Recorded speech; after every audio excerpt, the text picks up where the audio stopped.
Hi, I'm Matt Ricker. I'm here today with the Chamber Chat, and my guest today is Mayor Yadira Ramos-Herbert, Mayor of Rochelle. Thank you very much for joining me today. Thank you for having me. I interviewed you probably a little over a year ago, so time flies. But what's new? What's going on in the city now? Oh my goodness. I feel like last year I said I'm going to try to be succinct and I have to replicate, which is a good problem, candidly, as mayor, for there to be so much going on. So let me see.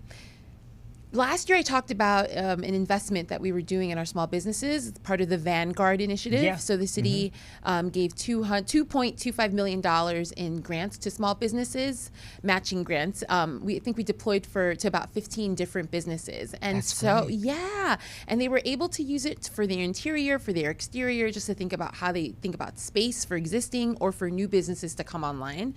So over the weekend, I was in the downtown just meeting up with friends, and Casa Roma, one of our recipients, actually, they're almost done with their build out. They reframed their interior space. They're adding some seats and some storage so that they can have more events. And then right around the corner, if you make that U-turn, a new business called Walmart, which is a super pretty interior design kind of company. And next door, there's going to be a yoga studio that is benefiting from the grants. And so those are just 3 of the 15 or 16, but so excited to sort of start seeing the investment kind of come to life and give our residents some more things to do in the downtown. So it's exciting. That's great. Yeah. So is there also some programs happening and events coming up over the summer? Yes, as we were just talking, I can't believe it's May. And I can't believe we finally are defrosting from that snow. It doesn't. I feel like we don't have seasons anymore. We have. It's summer, winter, and it's true. That's it. It's true. I feel like I'm also experiencing spring in a very deep Technicolor way. The pinks feel pinker, the blue is bluer. But maybe because it was such a tough winter, I'm just so grateful for the growth. But yes, I mean, our summer sizzle will be back. Those are our concerts in Ruby D in the summer every Saturday. I just talked to Teresa Kemp-Leghorn of the New Rochelle Council on the Arts, and they do the music concerts on the water. Okay. They're kicking off also June 24th, I want to say, through mid-August. So it's kind of cool because there's live music in New Rochelle, Wednesday, Friday, Saturday, weather permitting, 2 dates by the sound, with food trucks and things like that. So it's really exciting to think about that. It is the 250th anniversary of our beautiful country's founding. And so the city has a committee to think of events, but we're also working with Thomas Paine's historical The Cottage, as you know, to really think about a couple of different activities. July 11th, I think, is the reading of the Declaration of Independence. In October, we're going to have some sort of period-specific kind of ships on the water, and there'll be other events coming. So it's just already gearing up to be a great time. Oh, and the World Cup with viewing parties. Totally forgot. Yeah, I know. There's just what we already do is pretty cool, and the 250 is cool. But the city has created a subcommittee, and they're working on events and programming to watch and celebrate the World Cup. So I mean, we're already really busy. The calendar's already booked. Oh, I know. We were just saying that it's just the weeks fly, and everyone's calendars are always so full, but it's all good stuff. Yeah. But also looking forward to the summer. The Youth Bureau has the summer internship program. Yes. So that's taking place this summer, right? It's funny, when I left City Hall, it was day 2 of their interviews. So they're all in the rotunda. Oh. Imagine the rotunda with tables and chairs. Yes. And a line of young people. We budgeted for about 500 youth. That's not amazing. about, literally 500 youth ages 14 to 24. That's It's amazing. our 3rd or 4th summer at that number. Wow. And they're either working for the city in different departments, or a lot of small businesses, or the Board of Education. And we have these programs where they can, it's a Mentors in Blue. So it's a program with our police department, and they're paid to learn about policing, but do trips. We have Girls on Fire. We're hoping to inspire our first female firefighter, also paid kind of learn and earn opportunities. So I literally, when I walked into the rotunda and saw the young people, they're not kids, but young people interviewing, my whole heart just filled, because it just seeing the community come come together and give our young people opportunities to grow. You know, your first interview, shaking hands, talking about your experience, those are skills that you have to practice to be good at, and we're giving them that opportunity. So I love it. No, absolutely. And I mean, that's how I started. I didn't know that. Yeah, I worked for the New Rochelle Board of Education through the Youth Bureau. I love that. And then after the Youth Bureau program ended, because I think at the time for me you could only do it twice. Okay. And then so once that ended, then the school district hired me cool. after I finished as a student here. I love that. So I mean, that program, if you know your son or your daughter is looking for a summer job, and I think the ages are like 13. It's age 14 to 24. So we have college kids. The application closed April 17th, but for next year, you can keep your eye out around April. I tend to think of spring break tends to be the window of time where you can still submit apps. So for sure. Yeah. So if you have a son or daughter that need jobs for next year, keep that in mind. Around usually around like January they start to push it. You'll start seeing information, but usually like by early April is when they're due, right? So just keep an eye on the calendar. Or follow the city on social media.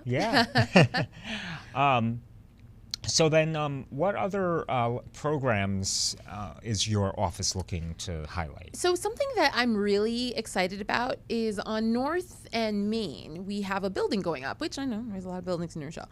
But what makes this one special is they're actually affordable condominiums, so home ownership opportunities. 1, 2, and 3 bedrooms, 126 total units. They'll all come in at about $400,000 and under, which for Westchester, for New Rochelle, those are really great price points. And the city has a down payment assistance program to help give 19% towards the down payment. And so over the next few weeks, it's going to be a lottery.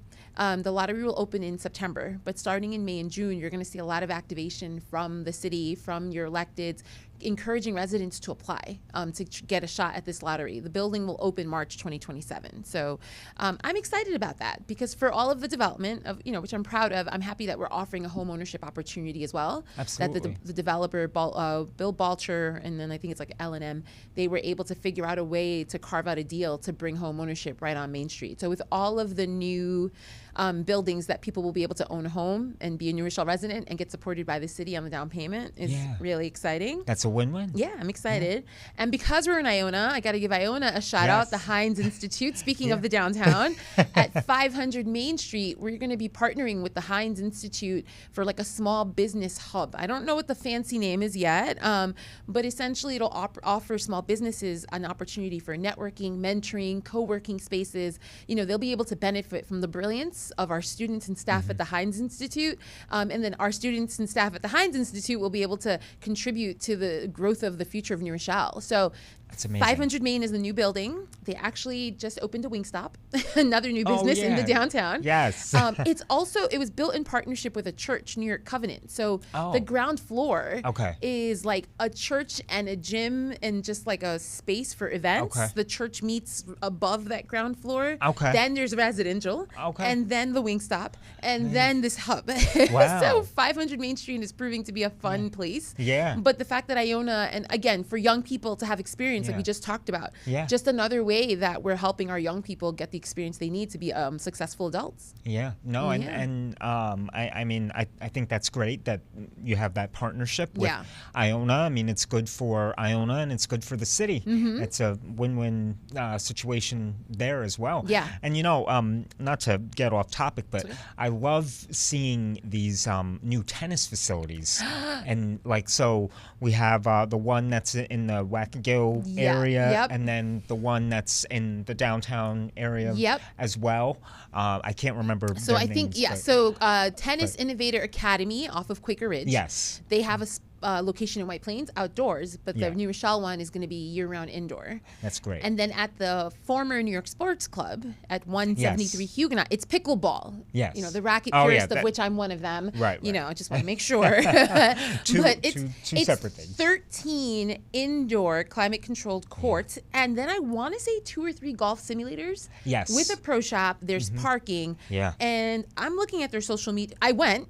It's the first time I actually played pickleball. I don't know if I played, but I touched the ball with the racket.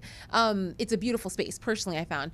But on their social, you're seeing people talk about 7 a.m. times, like with their friends, and like they're busy, they're booked. And so it's a cool activity right in the downtown. So it's exciting. But to your point, the opening of more fitness kind of facilities. And also, like, you never now have to worry about the weather because you know, in I'm sure within the next few weeks we'll have 90-degree days. You're right. And you know, when it's that hot out, you may not want to play outside. Absolutely. So to have a fully air-conditioned or heated, climate-controlled indoor space to play tennis or pickleball, it's amazing. And it's actually, great. I'll give the Tennis Innovator Academy a little bit of a shout out. Part of their deal with the city was to give to our kids. So they're actually going to offer free sessions, free lessons for kids throughout the year. Oh, that's amazing. And they're going to offer the New Rochelle High School tennis team free court time in the winter so that they can practice. That's great. I mean, so it is, when we talk about win-win, yes, for all the reasons, but again, our kids are going to benefit from this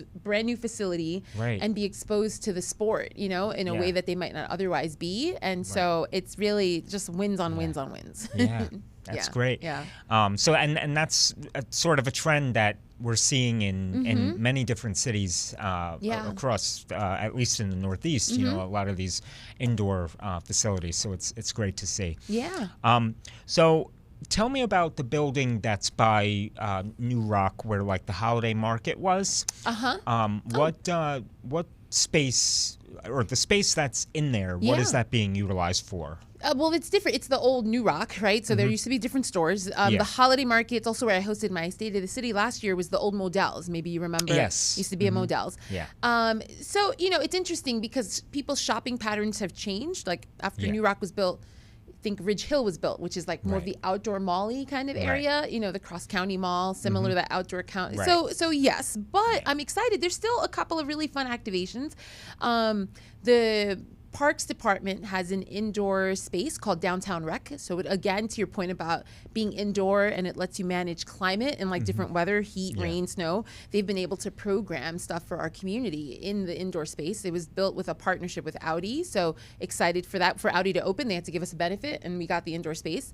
And then Hour to Exit, another benefit of our downtown, the grants, the tenant improvement grants I mentioned. She is going to be expanding her escape room facility in that space right next door to the old Modell's. And so it's going to be another fun, cool. So now think about it. Pickleball is adjacent. You know, Hour to Exit, escape room for the families. Soccer Roof is upstairs. It is incredibly popular. Again, you know, I think you picked up a theme. This indoor climate controlled sports facility. You know, I forget the number, but a ton of soccer fields. You can do drop-in basketball. So it's packed all the time is my understanding. So, you know, have shopping patterns shifted? Yes, but I think we're seeing the spaces there being used differently. It might not be Modell's, but it's like experiential. There's like axe throwing is there as well. Sky Zone is in the basement. Buffalo, you know, the movie. So I think it's, instead of shopping for clothing, we're seeing like opportunities to build memories. All awesome things to have. Yeah. Absolutely. Well, out of all those activities, what's your favorite? I am a tennis lover. I learned how to play in Queens through a free program, which is why I speak about it so passionately. There's a New York Junior Tennis League offered free lessons, and it was like my first summer job as well as a junior coach. And through them, I learned so many skills like resume writing, but also just fitness and being in shape and like all of the mental health that comes with that. I stopped playing I played in high school. I played in college actually. Stopped for a while, and then in COVID picked it back up, and I am all in obsessed. So. Great. Seeing the indoor facility, as you noted, knowing that kids are going to get a shot, like my parents could never have afforded lessons, but for this program, seeing that some kids are going to get a shot at like high quality location and instruction, for, you know, as a result of the benefit that the city negotiated, like I'm excited. But it is what I like to run. I'm a bit of a Peloton addict and play tennis. So I'm really excited. Yes. Yeah, no, it's important to stay active and healthy. And but what about city pools? When do they reopen? So Lincoln Park Pool will open, usually I want to say Memorial Day. Last year, I feel like they opened it a few days earlier. To your point, in a few weeks, it'll be 90 plus. And like the last couple of Mays, that second half Yeah. of May have been really scorchers. Right. So I think we should anticipate by June 1 for sure more information, but you could potentially see it open a little early. Our Lincoln Pool is best bang for buck. It's $10 for the entire summer. You know, Wow. you pay a one-time fee of $10. Kids 5 and under are free, and then age 5 to 18 are $5. So it's the best bang for buck. There's plenty of parking, and it's a good way to cool off. Yeah. That's great. You are in summer mode. You're there. You're done with the I'm- cold. I'm You're done there. with spring. You're like, I love it. I love it. Yeah, no, I mean, but it's always great to see like our parks are always packed with stuff. I mean, there was the Easter egg event that was held around Easter time, and you know, of course, like around the holidays, Parks and Rec always does a great job in and planning. I feel like they're even doing more lately. You know, they've really been expanding the offerings and things like that. I mean, the street fair will be in the fall. That's another beloved. We've done this like taste of series of like different parts of New Rochelle. So I don't have the dates, but like I'm sure Taste of Leroy, it's more of our downtown. Taste of Union, our more West End kind of food. We did Taste of Horton, more African American kind of food. And so those are exciting, coupled with the street fair. If you like to eat, then you're going to do just fine this summer. There's no shortage of options, and then especially with the food trucks at the summer the music events. Exactly. So, that's great. And now I want to switch over to something else. So what are your most favorite books, podcasts, TV shows that maybe you want to recommend to other listeners? Okay, I'm currently obsessed with The Testaments, which is like a future part of The Handmaid's Tale. Okay. I didn't realize how much I missed like just really good series, kind of scripted, television. Yeah. So the acting is phenomenal, and I'm annoyed that I have to wait once a week. I just I'm debating like stopping to watch it so I can just binge it, or do I just watch it every once a week like a normal person? I am gonna see The Devil Wears Prada 2 on Friday. Okay. Because I love The Devil Wears Prada 1. It is a movie I quote in my everyday life for the last 20 years, and I am so psyched. I'm going with one of my former I don't even want to say coworker. He's more like my sister. We're going to go see it together because we talk a lot about this movie. So I'm really excited to see Miranda Priestley back on air and pick up some new one-liners. So I'm excited about that.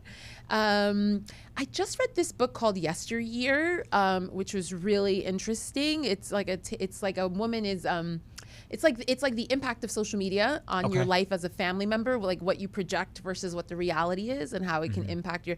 But it was written really well, and it was an interesting critique. I'm also rereading George Orwell's 1984, which for me, it's like my 4th or 5th time reading it. I don't know. I find That's a classic. I find like with every time I read it, I see more about our society in a way that I didn't appreciate. So I'm excited. I'm excited for that. Podcast wise, I'm a little boring. It's a lot of news, the daily Ezra Klein show. I'm a little boring, but it's how I keep up with the news and just kind of get new thoughts. Yeah, that's good. Yeah, anything that works. I mean, because I mean, you have an incredibly busy job, so I'm sure it's hard to find time to like actually read the news.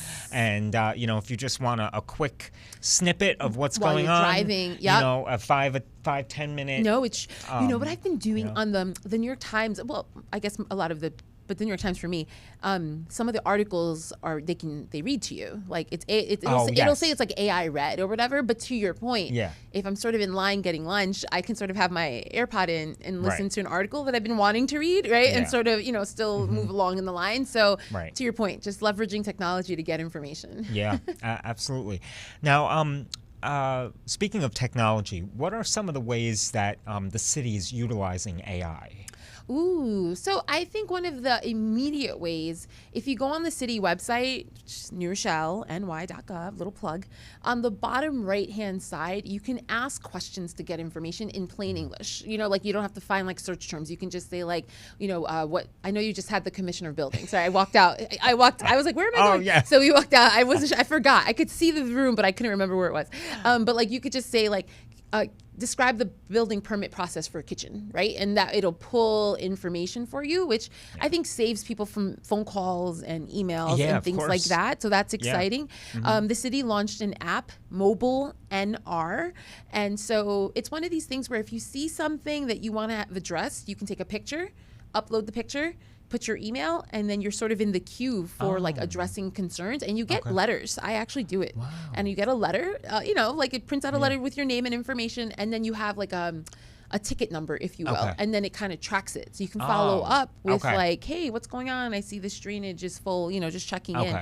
And I think it's great because we found people would try to like email us pictures or videos, and sometimes it's too big and it's frustrating. Or what if you send it and that person leaves like employment with us, now it lives somewhere. At least now it's in a centralized location, and there's data that we can leverage to pull it there. So we're excited about that, So I think those are like two of the biggest ways that we're using tech to make sure residents have access to us. That's great. I mean, because, and especially if it's after hours, like if you see like a pothole that should be repaired, or if you are driving and you see there's a light bulb out in the street lamp. I mean, you and your staff can't be everywhere all day long. So, if you send that in through the queue, at least it goes to the appropriate person and it can be addressed. You don't have to worry about forgetting, right? Like if you're like, oh, I'll email in the morning. Everybody's busy, right? Everybody's busy. Once you wake up for work, you're busy. So it's nice that people in real time at their convenience can still be in touch with the city for repairs or awareness. Right, of course, and residents should still call, of course, if there's something urgent. But this is a great like I'll see sometimes like a tree limb that I'm like nervous about, or like an electrical cable. Sometimes like the wire comes out. I'll just take a picture. It geo tags it, like it's like creepy. It'll be like, oh, you're on Lincoln and Guyon, and like it'll just right, and it'll like. I did that for trash on Guyon. That's what I'm thinking about. It was Guyon and Sickles, but a resident told me they were worried about these like trash cans, and I saw what she meant. But I just took the picture, right? I didn't have to like try to describe it. I just took the picture, uploaded it, got my ticket number, and now I can follow up. So it's cool. That's great. Now, what's your, and you may not be able to answer this, but what's your favorite spot in New Rochelle? Favorite restaurant? I feel like I'm gonna get in trouble with this. It has to be like plural, right? There's so many. I love to eat. I mean, I love to eat, and there's so many good restaurants here, because I don't like to cook, right? And so like I love that I have options in New Rochelle. So I mean, oh my goodness, like it's not even. I mean like all the above, everything. like if I'm thinking like I like oxtail, like Alvin and Friends and Sugar Plums for some, and Crave. Those come to my mind when I'm thinking of that. Italian, it's Spadaro. It's like Maria's. It's Gemelli's. It's Modern. It's Posto. For rice balls, I like La Rosa, and I know smash burgers are a thing there, and pizza as well. But they're like fried arancini. Oh my goodness, with their salads, I just like. Now I'm thinking I'm probably having it for dinner. Kenny's on the Water is my favorite for summer. Like you can't go wrong. And now there's the other restaurant, Water's Grill. You can't go wrong. Rockin' Ramen for my ramen. But the North End, we have this new poke bowl place, Tai Chi. It says bubble tea, but they actually have a whole menu of food. Oh, I didn't know that. Yes. Oh, okay. So when you look it up online, it says bubble tea, which is fine. Let's be clear. But they have poke bowl and all these different kind of food options. So that I've been there quite a bit. Cherry Lawn is easy to pick up a little bit of everything, especially if you go with if I go with the kids, we can all get something and kind of keep it moving. Spadaro's, and then the coffee shops, Harpoon Hannah's, Cafetero, Casa Roma. Greek, the list goes on. Tzatziki grill, papayas, you know what I mean? Like empanada or arepas, arepa mania. I mean, I'm just like trying to think of where I have my point. Townhouse is fun. The vibes there are a lot of fun. I like really going there as well. That's great. Oh goodness, you see? I also just want to say I think it's great that you do those coffee with the mayor thank you. Events. I think you do them all the time, which is great, and you do them in all different locations. Thank you even come across the street to our main campus and do it on the in the Starbucks in there, and you try to get to all different places in the city. So we're up to number 17. I think we've done, or we've done 16. So one every month last year, and on track to do one every month this year. That's amazing. And part of it was just taking away the formality of feeling like you have to like type an email, make a phone call, or like, how do I ask this question? Just start talking and we can figure it out. And taking away like stuffy after work. After work is hard. People are busy. Just casual, because I'm in jeans, I'm in a sweatshirt. And then what I've been doing is also visiting all of our senior buildings simultaneously, like on separate days, because most of them, all of the buildings have a community room. So I go like at 2:00, we bring coffee and donuts. People come downstairs and I can share information at a different pace, but with our residents, So it's been really great. And like Iona, we were at Burke in Spelman, that beautiful lounge that they did. It felt like a living room. Ione has been a really great partner. I feel like this is my third or fourth or fifth time, honestly, in like a month. I mean, I've been here That's quite great. a bit. Yeah. So, And you came recently to our AI opening. Multicultural graduation ceremony. My nephew's a freshman. And so I came to the Fashion Club show Saturday. I'm not kidding. Wow. Yeah. And then today and February was my coffee with the mayor here. So when I say I'm here, when he pledged a fraternity, I was here when he crossed. So I'm here that's amazing. quite a bit. That's great. So this was great. Do you have anything else that you want to add? No, I mean, I think we covered so much. Food Recs, upcoming program, initiatives from the city that we're proud of. There's a project called The Link, which is converting 3 lanes of Memorial Highway. It's maybe not specifically 3 lanes, but a portion of Memorial Highway to connect Lincoln Avenue to the downtown in a safer way, like bike lanes, but bringing in park and green space, weaving in stormwater mitigation, and thinking about economic development. The governor was here in February. I got to host her for 3 hours.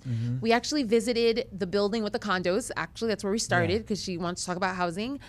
We visited a daycare, and then we went to the Remington Boys and Girls Club, and she announced $16 million in investing in the project. So we're still doing some elements. There's still some bureaucracy around it, but it was flattering. Who gets 3 hours with the governor? We even grabbed coffee. So I'm never going to take that for granted. But I think it's a reflection of being proud of New Rochelle, right? And so I'm grateful for that opportunity. That's amazing. Well, thank you so much for coming, and I appreciate it. And it's always great to have you back on campus. Thank you. And I always enjoy speaking with you. And thank you for all that you do for the city of New Rochelle. Thank you, Matt. I appreciate being here. And that's all for this episode of the Chamber Chat. I'm Matt Ricker. We'll see you next time.